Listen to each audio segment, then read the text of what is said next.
Hello viewers, আসসালামু আলাইকুম। আশা করি আপনারা সকলেই ভালো আছেন। তো আপনারা জানেন ইতিমধ্যে বাংলাদেশ অস্ট্রেলিয়ার মধ্যকার যে 2 ম্যাচের টেস্ট সিরিজ ছিল সেটি কিন্তু শেষ হয়ে গেছে এবং সিরিজ কিন্তু একে একে সমতা হয়েছে। যেখানে দ্বিতীয় টেস্টে কিন্তু বাংলাদেশ বাজেভাবে হেরেছে, প্রথম টেস্টে কিন্তু দুর্দান্ত একটি জয় তুলে নিয়েছিল। তো আজকে আলোচনা করব দ্বিতীয় টেস্ট নিয়ে, যে দ্বিতীয় টেস্টে কেন বাংলাদেশের এত ভরাডুবি হয়েছে প্রথম টেস্টে দুর্দান্ত একটি জয় পাওয়ার পরেও। তো দ্বিতীয় টেস্ট নিয়ে আলোচনা করতে গেলে বিশেষ করে দ্বিতীয় টেস্টে কিন্তু বাংলাদেশের যে ব্যাটিং লাইন আপ কিন্তু পুরোপুরি ব্যর্থ হয়েছে। তো বোলিং লাইন আপ বলতে গেলে দ্বিতীয় টেস্টেও কিন্তু বাংলাদেশের বোলিং অনেক ভালো করেছে। এক ইনিংস বোলিং করার সুযোগ পেয়েছিল অস্ট্রেলিয়ার সাথে, সেই এক ইনিংসে কিন্তু বাংলাদেশের পেসাররা দেখিয়ে দিয়েছে যে তারা বর্তমানে বিশ্বের দুর্দান্ত একটি পেস বোলিং লাইন আপ। বিশেষ করে শরীফুল কিন্তু 7-7টি উইকেট নিয়েছেন। তো ব্যাটিংয়ে বাংলাদেশ প্রথম ইনিংসে মাত্র 65 রানে অল আউট হয়ে যায়। প্রথম টেস্ট হারার পর আমরা হয়তো সকলেই ভেবেছিলাম যে অস্ট্রেলিয়া ট্রিপিক্যাল অস্ট্রেলিয়ান উইকেট হয়তো বানাবে, কেননা বাংলাদেশকে বধ করার জন্য যেহেতু প্রথম টেস্টে ভালো একটি উইকেট ছিল, সেখানে কিন্তু অস্ট্রেলিয়া ম্যাচ হেরেছে। অস্ট্রেলিয়া সেই সাহসটা হয়তো করেনি, এটাতেই বাংলাদেশের সাকসেস। কেননা অস্ট্রেলিয়ার মতো এত শক্তিশালী দল, তারা কিন্তু বাংলাদেশকে বলা যায় যে ভয় পেয়ে কিন্তু ট্রিপিক্যাল অস্ট্রেলিয়ান উইকেট বানিয়েছে, যেখানে পেস বাউন্স সুইং সবই কিন্তু দেখা গেছে।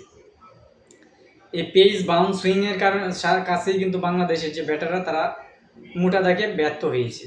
কেননা এসব কন্ডিশনে কিন্তু বাংলাদেশের ব্যাটাররা খেলে অভ্যস্ত নয়, বিশেষ করে অস্ট্রেলিয়ান কন্ডিশনে। দীর্ঘ প্রায় 23 বছর পর বাংলাদেশ দল কিন্তু অস্ট্রেলিয়াতে সফর করে। তো সেক্ষেত্রে বাংলাদেশের ব্যাটিং লাইন আপ যেভাবে ব্যাটিং করার কথা সেটা হয়তো করতে পারেনি। মিচেল স্টার্কের সুইং জাদুতেই কিন্তু পরাস্ত হয়েছে, সুইং বাউন্সে। তো এরপরেও যদি আমি বলতে চাই যে মোটা দাগে বাংলাদেশের যে ব্যাটিং কলাপস ছিল 2 ইনিংসে, সেটা কিন্তু বাংলাদেশের ব্যাটারদেরও দায় রয়েছে। কেননা এসব কন্ডিশনে কিভাবে খেলতে হয়, কিভাবে বল ছাড়তে হয়, কোন বল খেলতে হবে, সেটা হয়তো তাদেরকে বলে দেওয়া হয়েছে টিম ম্যানেজমেন্ট থেকে, কিন্তু তারা কিন্তু সেটা প্রুভ করতে পারেনি বা প্রমাণ করতে পারেনি, সেটা মাঠে তারা এক্সিকিউট করতেই পারেনি। তো প্রথম ইনিংসে যেভাবে উইকেটগুলো দিয়েছে সাদমান ইসলাম, তিনি কিন্তু ক্রস বেটে ডিফেন্স করতেছেন। 2 ইনিংসে যেভাবে সাদমান আউট হয়েছেন ক্রস বেটে ডিফেন্স করেই কিন্তু স্টার্কের বলে তিনি কিন্তু গালিতে ক্যাচ দিয়েছেন 2 ইনিংসে। এরপর তানজিদ হাসান তামিম প্রথম ইনিংসে যে আউটটি হয়েছেন অফ স্টাম্পের অনেক বাইরের বল। টেস্ট ক্রিকেটে এইসব বল নতুন অবস্থায় ব্যাট চালানোই ঠিক নয়, অফ স্টাম্পের এত বাইরের বল খেলতে যায়। তানজিদ হাসান তামিম আউট হয়েছেন, মমিনুল হক একই সিস্টেমে প্রথম ইনিংসে 2 জন আউট হয়েছেন, এবং মুশফিকুর রহিম তিনি যেভাবে আউট হলেন ইনসুইংিং একটি বল প্যাট কামিন্সের, সেটা পুরোপুরি ব্যর্থ হয়েছেন ডিফেন্স করতে, সেখানে সুইংয়ে পরাস্ত হয়েছেন মুশফিকুর রহিম। এবং লিটন কুমার দাস, তার আউটটি একবারে দৃষ্টকটু আউট। স্টাম্পের বল তিনি কিন্তু ডিফেন্স করতেই পারেননি, পুরোপুরি মিস করেছেন প্রথম ইনিংসে। এবং দ্বিতীয় ইনিংসেও তিনি যেভাবে আউট হলেন সেটিও দৃষ্টিকটু। মানে বাংলাদেশের ব্যাটারদের যে উইকেটগুলা অস্ট্রেলিয়ার পেসাররা যতটুকু না নিয়েছে তার থেকে বেশি বাংলাদেশের ব্যাটাররা তা বিলিয়ে দিয়ে এসেছে।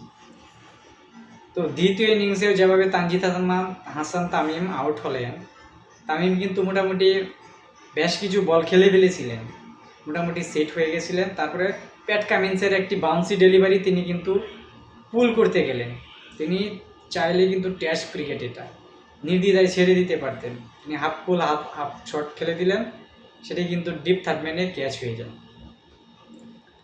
এভাবে কিন্তু মমিনুল হক তিনি খেলবেন কি খেলবেন না সেই দ্বিধায় ফেলে কিন্তু স্টার্কের বলে বোল্ড হলেন দ্বিতীয় ইনিংস।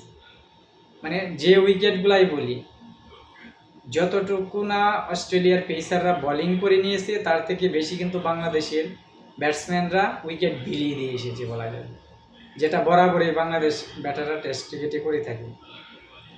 তো বলা যায় যে মোটা দাগে ব্যর্থ দ্বিতীয় টেস্টে বাংলাদেশ ব্যাটাররা। তো সেই ক্ষেত্রে কিন্তু অস্ট্রেলিয়ার বলারদের চাইতে বাংলাদেশের ব্যাটারদেরই ভুল ছিল বেশি। তারা কিন্তু যেভাবে খেলার প্রয়োজন ছিল, তারা কিন্তু আগে থেকেই জানে এখানে সুইং বেশি থাকবে, পেস বাউন্স সব কিছুই বেশি থাকবে। বল ছেড়ে, প্রচুর বল কিন্তু তাদের ছেড়ে খেলা উচিত ছিল, তারা কিন্তু সেটা করেনি। তারা বাইরের বলও খেলেছে, বাউন্স বল খেলেছে, এভাবে কিন্তু তারা উইকেট বিলিয়ে দিয়ে এসেছে।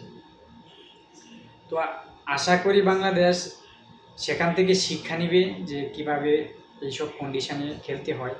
সামনে যখন সাউথ আফ্রিকা সিরিজ রয়েছে, সেখানে কিন্তু আশা করি বাংলাদেশ দল সেই ভুলগুলো শুধরে নেবে, বিশেষ করে ব্যাটাররা। তো দ্বিতীয় টেস্টে ব্যর্থ হলেও কিন্তু বাংলাদেশ শেষ পর্যন্ত সিরিজ ড্র করে এসেছে অস্ট্রেলিয়া থেকে। তো আশা করি বাংলাদেশ আরও ভালো করবে এসব কন্ডিশনে, ভবিষ্যতে আরও ভালো প্রস্তুতি নিয়ে যাবে, যারা আরও বেশি করে বাংলাদেশ ম্যাচ জিততে পারে। সেজন্য কিন্তু বাংলাদেশের প্রয়োজন এই অস্ট্রেলিয়া, সাউথ আফ্রিকা, ইংল্যান্ডের মতো দেশে, তাদের দেশে সিরিজ খেলার জন্য আমন্ত্রণ জানানো। তো সেটা কিন্তু বাংলাদেশ প্রথম টেস্ট জিতে করে দেখিয়ে দিয়েছে। আশা করি সামনে বাংলাদেশকে আরও বেশি টেস্ট খেলার জন্য সেনা কান্ট্রিগুলোতে আরও বেশি টেস্ট খেলার আমন্ত্রণ পাবে। তো দ্বিতীয় টেস্টে বাংলাদেশ মোটা থেকে ব্যর্থ আমি বলবো প্রথম টেস্টের তুলনায়। তো যাই হোক, বাংলাদেশের ব্যাটিং আপনাদের কেমন লেগেছে অবশ্যই কমেন্ট করে জানাবেন, এবং আমার ভিডিওটি যদি ভালো লাগে তাহলে লাইক, কমেন্ট, শেয়ার করে আমার পাশেই থাকবেন। ধন্যবাদ।